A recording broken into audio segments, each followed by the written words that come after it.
This is Nursing Uncensored. I'm your host, Adrianne Benning, and I invite you to listen in on conversations I've had with real nurses about the crazy and wonderful lives we lead. This podcast is meant to create laughter in addition to serious discussion, and nothing is off limits. We're always honest, but we're not always safe for work. Please listen responsibly.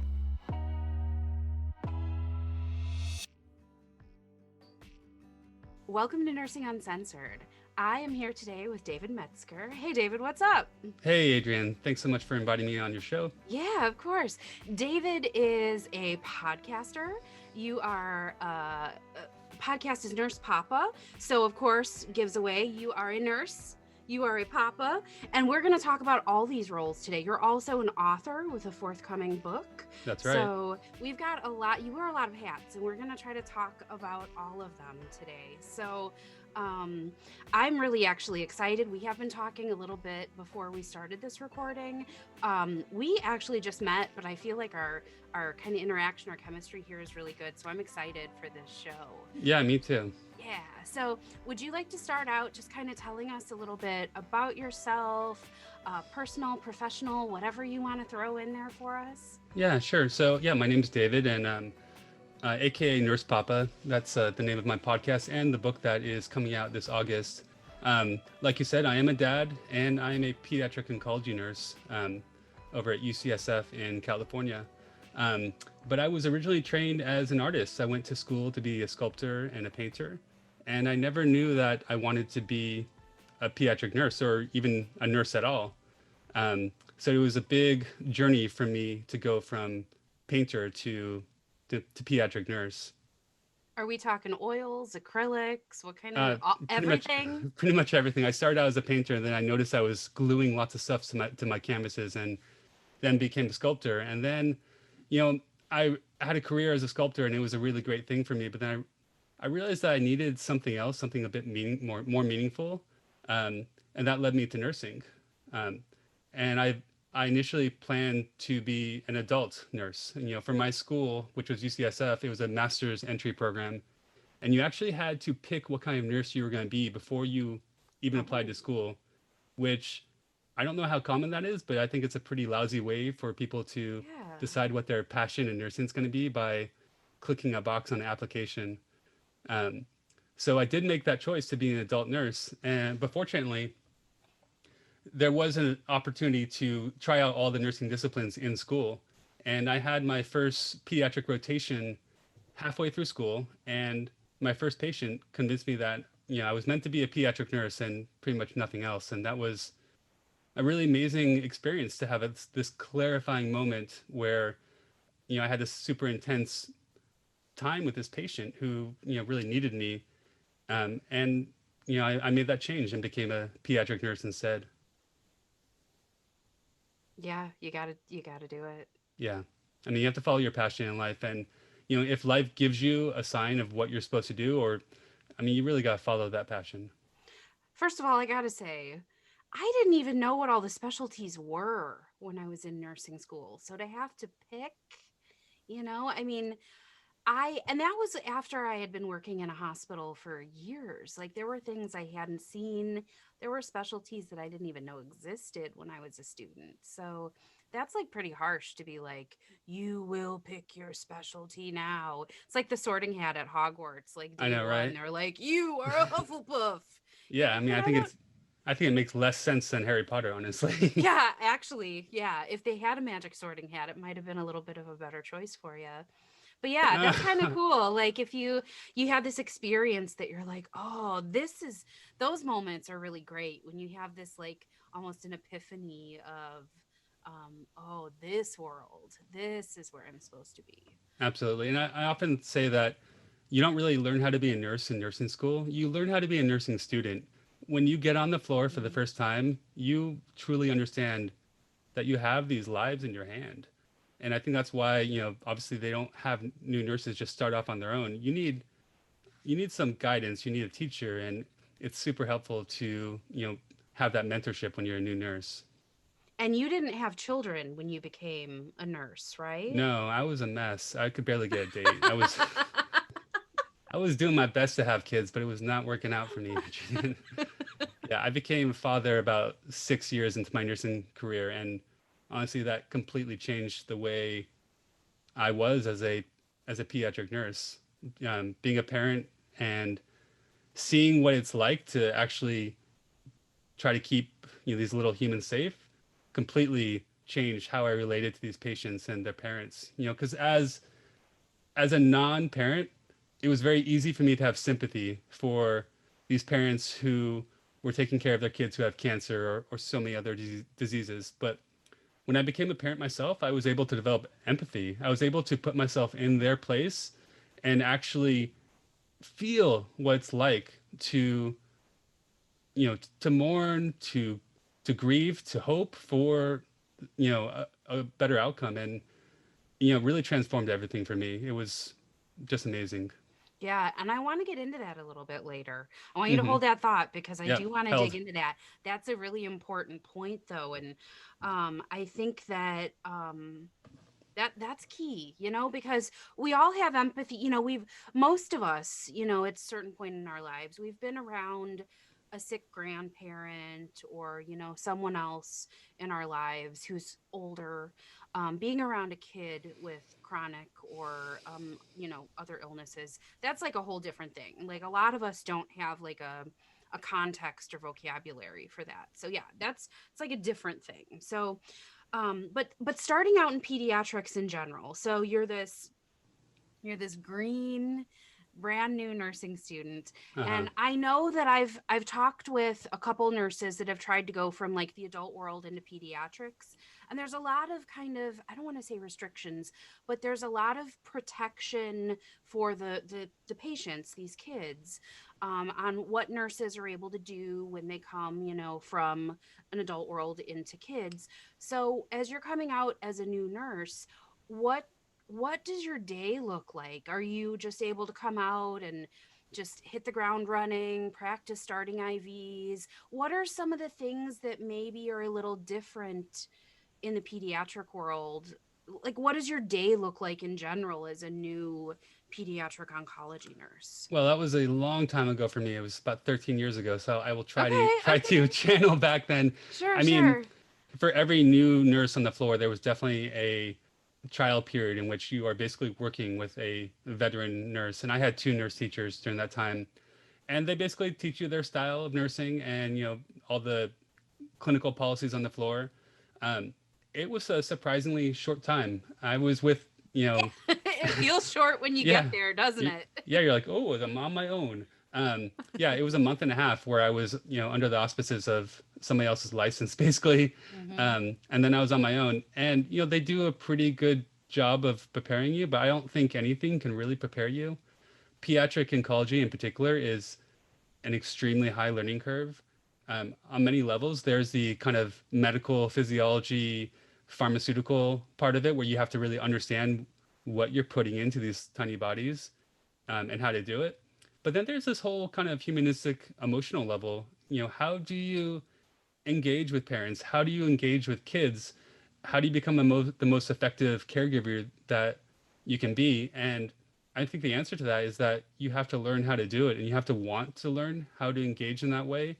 Um, I feel like if you are a nurse and you're not learning a new thing every day, then you're doing something wrong. You really need to be open to, um, not only becoming a better and better nurse every day, but also in the moment throwing away something that you thought was working and engaging with a patient in a way that is comfortable for them, because you're dealing with people. You're not dealing with Mm-hmm. a CPR dummy. And every Right. situation is going to bring you to a different place where you have to really adapt to what is going to make them, the thriving person that they can be. And I've always believed that the most important quality in any nurse is adaptability. Whether Absolutely. you're in the adult world, peds, clinic, critical care, you have to be willing to change your plans, change your prioritization, change what you're willing to structure your day like at a moment's notice, because you never know how your priorities are going to need to shift. So Absolutely. And, I think sometimes it means, staying at the bedside of a patient, getting on your knees and talking to them for a long time about what you're going to do. and your phone might be buzzing in your pocket. You might have three other people calling you at a time, but in that moment, it has to be you and them, because Yeah. they're the most important thing. Absolutely. And the trust that you gain. I mean, I've had that same experience with adults where they're like, "Oh, you're busy, just go." And it's like, "No, right now I'm talking to you." Hmm. And if an emergency happens, like, we'll take care of it. But people often say, like, "Oh, you're so busy, I don't want to bother you." And I say, "You just tell me what you need, and you let me prioritize the time. Okay, you let me figure out how it's going to get done. Absolutely. I'm the professional here. Yeah, let me worry about that. You just tell me what you need." So that's a really important point. And I think you also make another important point about getting at their eye level, especially with little ones. You're really big as an adult, and that can be not just true, towering over a patient that's laying in a bed that's an adult, but then when they're kids, like, you could probably look pretty scary to someone Oh, who's thrust absolutely. into this environment. So I think that's a really important point, that we're on people's level, even little people that, Yeah, physically. yeah, Yeah, yeah. and I remember when I first learned that, I was actually a little person. I had to be about 8 years old, and I have this very vivid memory of my dad waking me up in the middle of the night, and he got on his knees and he put his hands on my shoulder and he told me that my grandfather had died.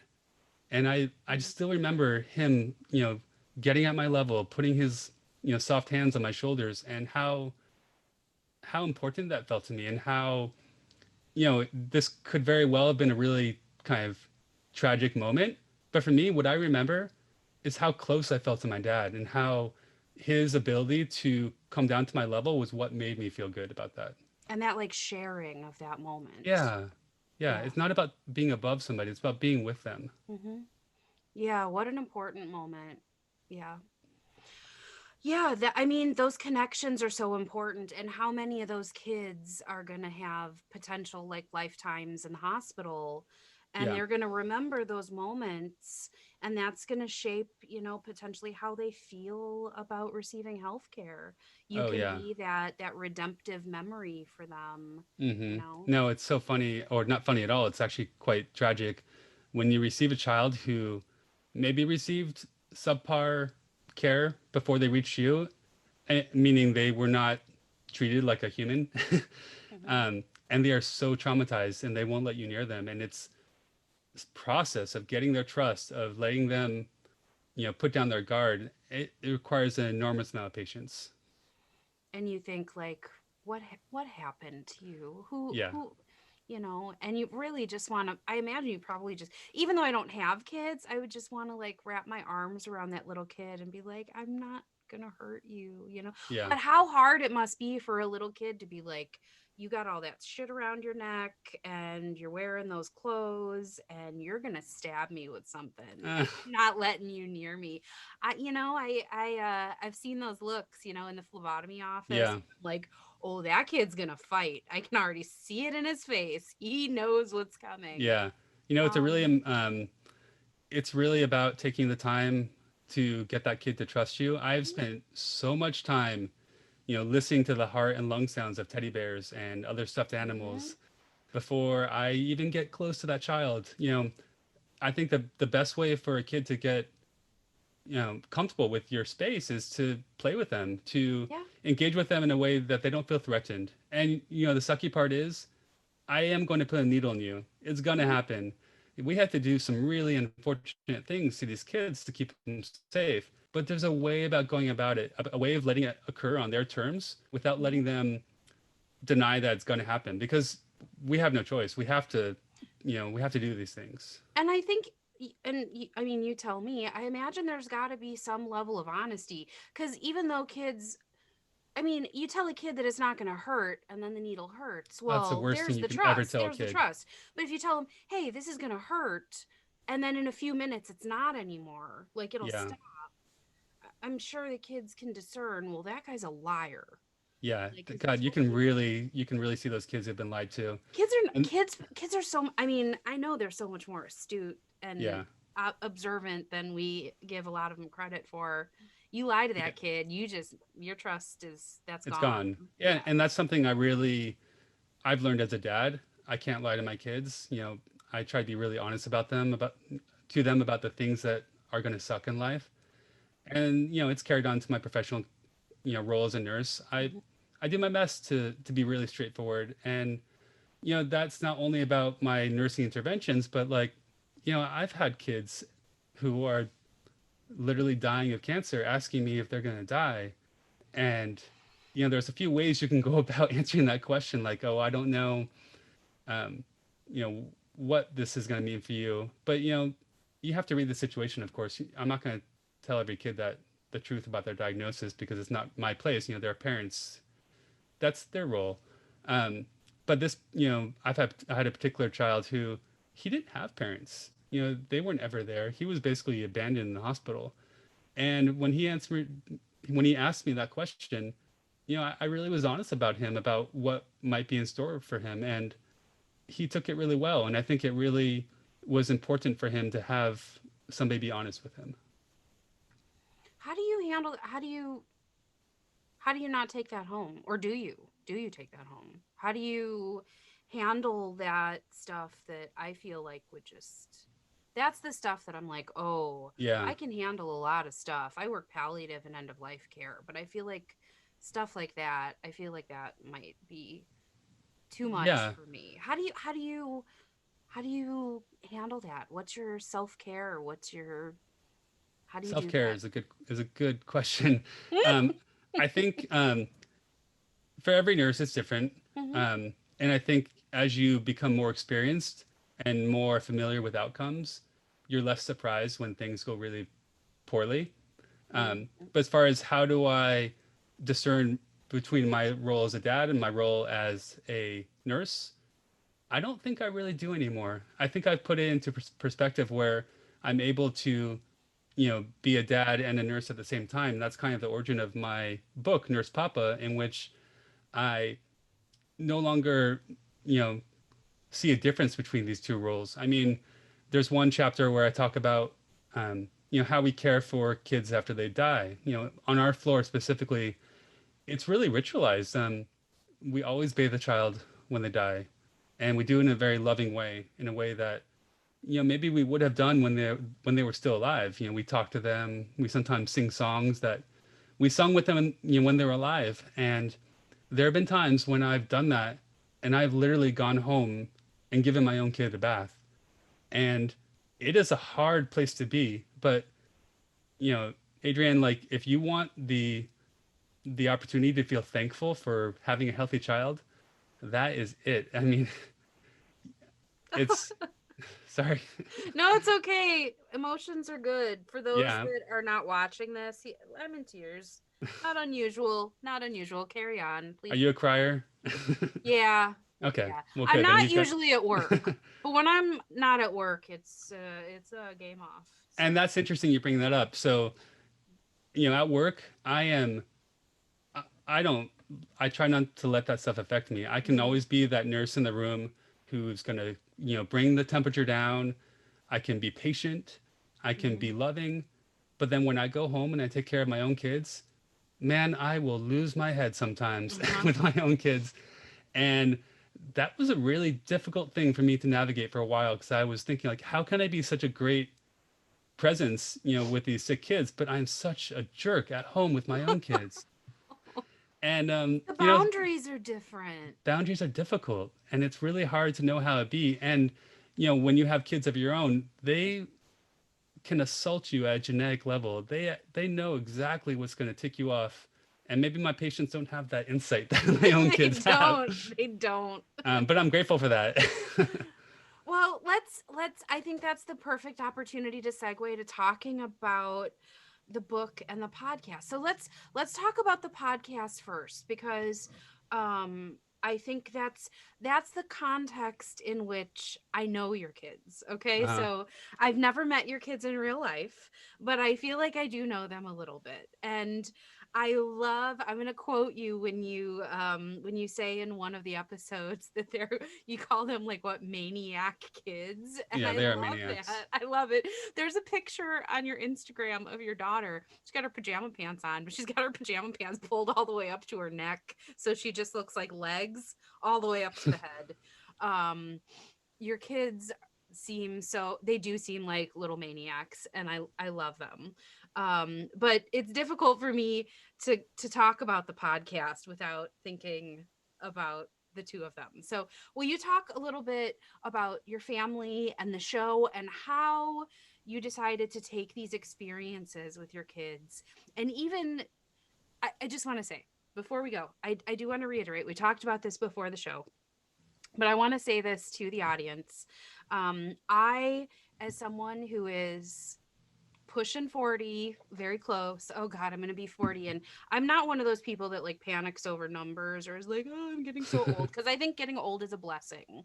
I But agree. I also am like, also, I'm also an American female who is going to be turning 40. So there is a little bit of like, but anyway, I digress. I'm going to be 40. I'm child free by choice. And usually parenting content is like the last thing that I want to listen to, but I was hooked to your show. You have 4 episodes, is that correct? 4 episodes, and Okay, the so a I new didn't one is miss coming out any. this week. Okay, great. So I was hooked. I sat down, listened, binged all 4 of your episodes at once, and was completely captivated by all of them. I laughed out loud. I love listening to it. I love everything down to like the quirky whimsical music, the way your kids are interjected, the sounds, the reading, the way you talk about them. I've laughed heartily at this.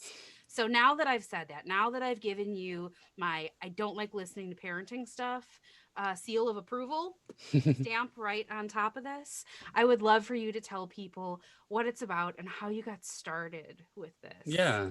So I do have 2 kids, and I have a wife. My wife is a asylum attorney, which basically means she helps people who, go through genocides, who are in danger in their own countries of living there. She helps them, get asylum in the United States. So, at a party, we're both great because we have really depressing things to talk about. I'm infatuated and in love with your whole family. Like I want to just come over for dinner every Saturday All night. right. Well, Can I we're do that? having we're having ramen tonight. Come on over. Awesome. Um, yeah. So my goal with this podcast was to be a storyteller, um, and also to normalize the experience of being a parent. I think lots of parenting podcasts, they try to come to parenting as experts and they talk down to their listeners. I don't try to do that. I really want to give you the real experience of what it's like to be a parent. It is fun.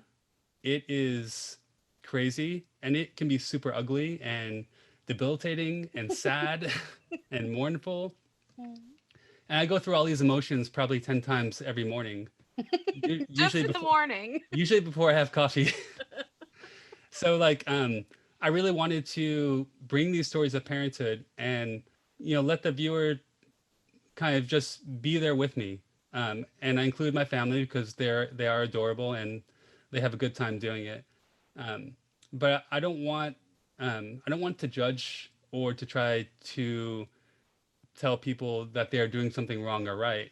At the beginning of each episode, there is this story of parenthood, and I hope to have the viewers kind of come out on the other side learning something. But in the second part of each episode, there's a segment called Dear Nurse Papa, in which a listener writes me a letter and asks me about their personal conundrum of parenting, and I do my best to answer in a cheeky yet helpful way. And all of this is from my perspective of having taken care of literally thousands of kids in my life. And while I don't consider myself an expert, I do consider myself somebody who has a pretty good perspective on what works and what doesn't, because I've seen it all. I have seen parents fail utterly with their kids, but on the other side, I've seen so many amazing parents just kill it. Just like they enter these situations in which their kids are sick and unhappy, yet they somehow come out clean on the other side, and they're able to just be the best people. And that's what's inspired me to kind of give these stories of parenthood out to viewers and listeners. So you essentially have this mental archive of things that you've seen that work and definitely do not. Oh yeah. Oh So my gosh. yeah. Yeah. I've seen some ugly things. And you know what? I say that without any judgment because it is hard. It's hard being a parent to healthy kids. It is a whole different thing being a parent to a child who is sick. Knowing how to set boundaries, knowing how to talk to them about their illness, knowing how to be a parent when you know that they're not doing well. Because, we spend our whole lives as parents kind of like mentally planning out how our kids how their lives are going to be. Mhm. What are they going to do? What are they going to experience? What are they going to succeed in? What are they going to fail in? But when you have a child who's super sick and is not going to live past 10 or even 5 or even 2, it it makes you kind of reassess like what's important and what you're going to be in that moment. Am I going to be a parent for 10 years from now, or am I going to be a parent right now? And what kind of parent is that?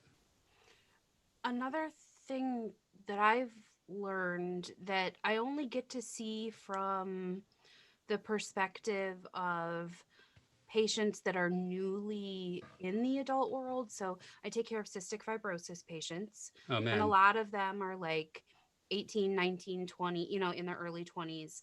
And so a lot of them have their parents with. I mean, now it's different because we have visitor restrictions because of COVID, but a lot of them we get to know their parents very well.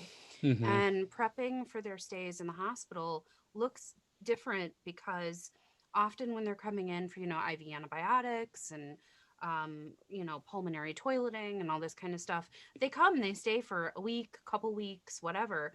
And so we're seeing parents that are like, they know how to hook an Xbox up to the hospital TVs, and like they know how to, even more in depth than that, like they know their kids' medication list by heart. They know their surgical history like the back of their hand. Hmm. And these parents aren't know it all jerks about it, but like they've kept their kid alive by knowing this stuff. And so the expectations become different as these parents go through decades and decades of being at their child's side. So, you get to see it early on when they're learning to navigate this world. And, some of them, like you're saying, they may or may not grow into adulthood. But yeah, I get to see it as they're, if they're lucky enough and blessed enough to make it into adulthood, I get to see kind of that trailing of like that parent that is guiding and planning and, except they're getting to the point where they're like, okay, we thought at 22 we might be looking at transplant, Hmm. and are we, so I mean, I'm even getting goosebumps thinking about what your life has to be like when you spend your whole life planning for those high ups and low lows. Yeah, or even like Um, wondering if your child's going to be live alive. tomorrow. Yeah. Yeah. What's really interesting, you reminded me of this, and it's one misconception that people have about pediatric oncology specifically is, they always think that we're taking care of people who are between the ages of 0 and 18. That is usually the case, but I've had patients in their 30s. I've had patients Mm. in their late 20s. Even I'm taking care of one right now. Often we have a child who has a pediatric diagnosis when they're, quite young, and, it follows them through like, their late teens and to their early 20s, from diagnosis to relapse to cure to relapse. And, then you end up with a patient in their mid 20s who still has leukemia. And then we also have some patients who are verifiably adults and they develop a diagnosis of that is a pediatric cancer, and we know how to treat that. So they're going Mm. to come to us. They're not going to That go to makes the adult sense. world. Yeah. Um, but definitely family-centered care is what we do. I cannot tell you how much I depend on parents in the hospital room. They know their kids so well, just like you said. They know if something is kind of going the wrong way. And I think that would be my advice to every single nurse who's out there taking care of patients. Listen to those parents, listen to those spouses, listen to those siblings. They know what's going on. They need to be heard because they will catch things before you will Oh, sometimes. I've had patients, parents say to me, like, she's acting like she has a fever. And she Hmm. had a fucking fever. Yeah. And I'm Yeah, like, she's acting. you can tell like how she's acting, like she, but when you've been around a kid who's been sick for most of their life, yeah, you can tell when they're acting like they have a fever. Yeah, I don't Absolutely. know what that means medically. I don't know how you're doing that, but listen to mom. She can tell. No, that happens routinely. I'll have a mom ask me to take their kid's temperature again because she thinks they have a fever, and 90% of the time they have a fever. I mean, if you touch your kid 100 times a day, you're gonna know what that kid feels like. You know, Yeah, it makes sense. Moms, that weird spidey sense that moms and dads have. I absolutely. shouldn't just say moms; it's dads too. I mean, So let's be honest. It is dads too, but moms are it's the moms have an yeah, intuitive sense. I feel, yeah. and my wife will definitely agree, because our kids are like physically attached to her all the time. Um, Moms have this kind of bodily awareness of their kids that I Hmm. think dads don't have. Because they birthed them, they came from their bodies, Hmm. and kids tend to be more clingy to their moms, so they're always Hmm. kind of physically attached to them. So by far, I noticed moms have this intuitive, you know, understanding of their kids more than dads do. Not to say that dads don't offer their own super important. But biologically, there are differences. There are Yeah. differences, yeah. But it's Well, funny because you're mentioning about fevers. You know, in pediatric oncology, a child can go from developing a fever in 1 minute and go septic in an oh hour from yeah, there. oh yeah. So being aware of that is so incredibly important. Absolutely. And I imagine that, it's also a lot different assessing a kid because they can't communicate with you in the same way that an adult can say, like, "Ooh, I've kind of got the chills," Hmm. or something else that might clue you into, like, a kid might tell you that they don't feel good, but Oh, absolutely. you You're know. depending on the words of their parents. And interestingly enough, and this is not something I understood until a while after being a nurse. So I was an artist, like I said before I became a nurse. And as an artist, you're taught to observe. You're taught to, you know, see the world and reproduce it or kind of comment on it emotionally. But the same things are really helpful as a nurse. I need to walk into a room and assess that patient psychologically, emotionally, physically.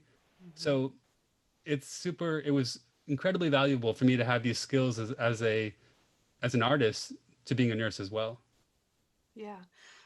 Yeah, I think there's a lot to it. There's a sign in one of our report rooms on the unit that I work on.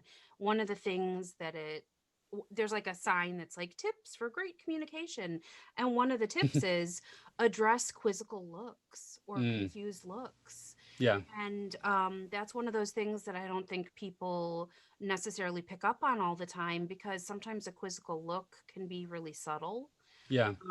or people just don't pick up on it because maybe you're not looking directly at your patient's face as you're going about and like doing things in the room. Um, and with kids, that might be, well, I know it's all different because, I have all these frames of reference for adults, but obviously facial expressions are different with little kids than they are with Yeah, I adults. mean, We're it's processing it incredibly, differently. incredibly important to be in tune with, how they're receiving your care. And like even things like a pulmonary embolism, one of the signs of pulmonary embolism is that this impending panic. I mean, Mm-hmm. and if you can be in tune with, your patient's emotional space, And you catch can tell things. that's happening. Yeah. Yeah, for sure. So, all of these experiences that have kind of come together, and you've decided to kind of, share these experiences parenting, how they've affected your experience as a nurse. And so you've decided you've done this podcast, which I think is beautifully done, and I encourage everybody to listen whether or not they're interested in pediatric nursing or parenting or not. I just think it's entertaining. But also you've talked about this book that's coming out in August. So the book, what can people get from the book that they can't, that's what's different from the book and the podcast? Like what inspired you to do the book as well? That's a great question. And it all started with the book. The book doesn't come out until August from Gen Z Press, and I've needed something to do in that time. So My wife made a joke. She said, "You spent 5 years writing a book and now you need to start a podcast," right? Yeah. Yeah, she knows who she married. So yeah, the book I started writing because I had a super impactful experience with a patient over the last 2 weeks of his life. And, at that time, my second son was just about to be born. And I was super emotional about, this impending life that was coming to me, but also it made me very thoughtful about this life that was ending. Lots of stuff happened in those 2 weeks. And after he passed away, it really occurred to me that there's so many stories that occur in these walls of this hospital that nobody gets to hear about. I mean, these families are profoundly affected. Everybody in their lives are affected, but the average person doesn't get the opportunity to see what's happening. And I thought it was really important to tell these stories to somebody who doesn't get the opportunity. So that was my initial drive to write it. And then as I, kept encountering these stories, and I did a lot of research for this book, I interviewed, 30 to 50, other medical people, nurses, doctors, and also talked to lots of parents of, these kids who have cancer or whatever diseases they have. And it changed my perspective and made me want to write a book about how one can become a better parent by understanding these lessons that I've learned at the bedside. The book is called Nurse Papa, 16 Meditations on Parenthood from a Pediatric Oncology Nurse. And each chapter is kind of a lesson that I learned at the bedside that can really be applied to my life as a parent.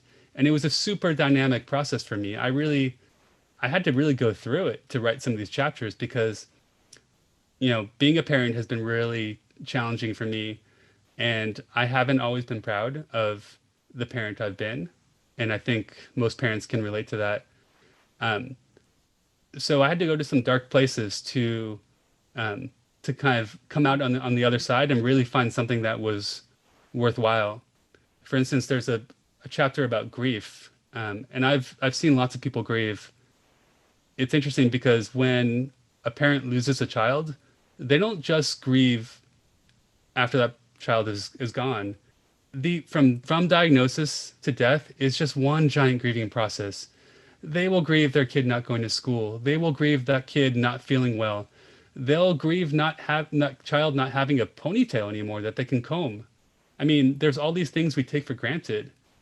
And for myself as a parent, I've experienced this too. And, when my son started growing teeth in his mouth, the moment I saw his first teeth, I was so sad. Oh. Because he wasn't going to have that like goofy smile that he had. He was going to have teeth. And, I've really had to grow, to learn and take these moments and be glad for them, but also, see them for what they are and they're milestones that we all have to go through. And one way I was able to do that was by seeing how these parents also have come out on the other side of their own grief. So it's been a super valuable experience for me as a human to write this book. And I only hope that people can read it and get something out of these stories and, feel better about whatever they're doing as a parent or a person. Mm-hmm. So do you have any pre-sales or pre-orders going on right now? We're not quite there yet. So I think we Okay. have another 6 months until that starts, but I'm sure that will happen pretty soon. But in the meantime, people can follow you, follow the podcast. They can follow you on Instagram. Yeah. They can go to your website. What's your website? It's nursepapathebook.com. So they can just hang on and follow you, and They can listen just follow, they can do whatever they want. Yeah. If you go to the website, you can join my newsletter and you will get updates on the podcast and when the book is coming out. So there's lots of good stuff there. I have a whole advice column that's on the website, as well as my personal blog. And then you can pretty much read about every chapter in the book on the website as well. So there's lots to grab onto. I love the artwork for the website. I have to ask, do you actually have all of those? Are those like your kids' figurines? Absolutely, they are. I love them. It's so Those funny little- because Those I little have a- plastic. I have a bag of toys underneath my desk that I use as kind of my photo shoot for all my blogs and my chapters. And my daughter was poking around the other day. She's like, "Papa, are these my toys?"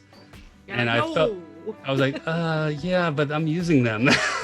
Daddy's playing with the toys right now. Daddy is playing with the toys right now. Yeah. It's funny. So yeah, Nurse Papa definitely has a look to it. And the way that started, it's really funny, Adrianne, is when I first became a nurse, a few of my friends independently sent me this male nurse doll. And it kind of became my spirit animal. He would sit on my desk as I wrote my book, and ultimately he became, part of that experience. That's excellent. I love it. People got to go check it out. I have had such a great time talking with you today, both in the recording and before we even started recording. So I am so grateful for your time, and I look forward to talking to you again in the future and listening to more podcasts. You said you've got another show coming up soon? Yeah, so I'm not sure exactly when this show is going to air, but on the 15th of February, there will be a new episode called A Slice of Fatherhood. And just as a kind of preview of what happens in that episode, you will see a parent completely lose his mind in a crowded Costco. I love it. I love it. I love seeing parents lose their minds in Costco. Yeah, crowded Costco. Let's normalize losing your mind. Absolutely. All right. Well, this has been another fantastic episode. I'm sure we will see you again sometime. Yeah, I would love to come back when the book is actually out and tell people about the book more. Absolutely. All right. Well, the only thing left to do is to wish everybody happy nursing. Happy nursing.